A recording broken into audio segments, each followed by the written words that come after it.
భారతదేశంలో ప్రతిరోజు రోడ్డు ప్రమాదాల్లో యావరేజ్గా 400 నుండి 450 మంది ప్రాణాలు కోల్పోతున్నారు. అలాగే 1200 నుండి 1400 వరకు గాయపడుతున్నారు. ఇదే సంఖ్య సంవత్సరానికి చూస్తే 1.5 లక్షల నుండి 1.7 లక్షల మంది మరణిస్తున్నారు. 4.5 నుండి 5 లక్షల మంది గాయపడుతున్నారు. ఇంతేకాదు, ట్రాఫిక్ సమస్యల్లో ఆసియాలో మనం సెకండ్ ప్లేస్ లో ఉన్నాం. ఒకవైపు చూస్తే టెక్ స్టార్టప్ లో డిజిటల్ ఇండియాగా వేగంగా ఎదుగుతున్నాం.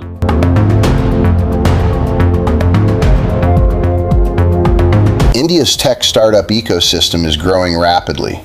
The fintech sector in particular is creating a strong impact.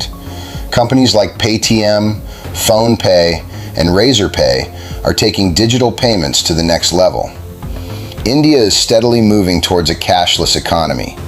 Experts say fintech startups are expected. కానీ మరోవైపు రోడ్లు బ్రిడ్జ్లు కూలిపోతున్నాయి. స్టార్ట్ అయిన ప్రాజెక్ట్స్ సంవత్సరాల పాటు డిలే అవుతున్నాయి.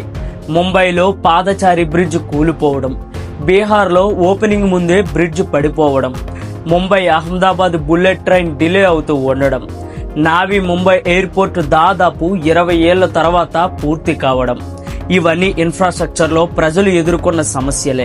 దీని వెనక కారణాలు చూస్తే ల్యాండ్ అక్విజిషన్ సమస్య వల్ల భూసేకరణ ఆలస్యం అవుతుంది.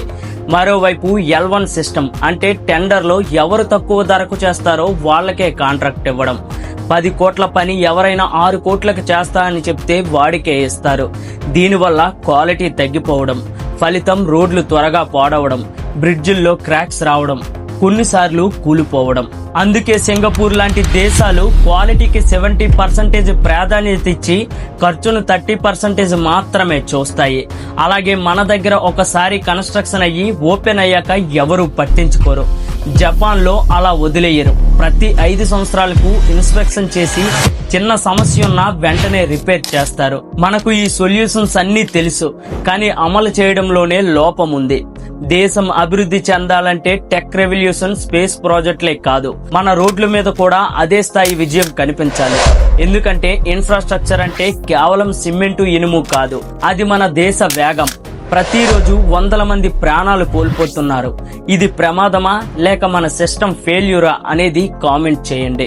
ఇది ఈరోజు ఇన్ఫర్మేటివ్ వీడియో. ఇలాంటి మరిన్ని వీడియోస్ కోసం మన ఛానల్ను సబ్స్క్రైబ్ చేసుకోండి. అలాగే వీడియో నచ్చితే ఒక చిన్న లైక్ చేయండి. మీరిచ్చే లైక్ నాకు మరిన్ని వీడియోస్ చేయడానికి కొత్త ఉత్సాహాన్ని ఇస్తుంది.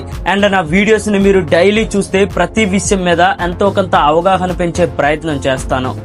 జై హింద్.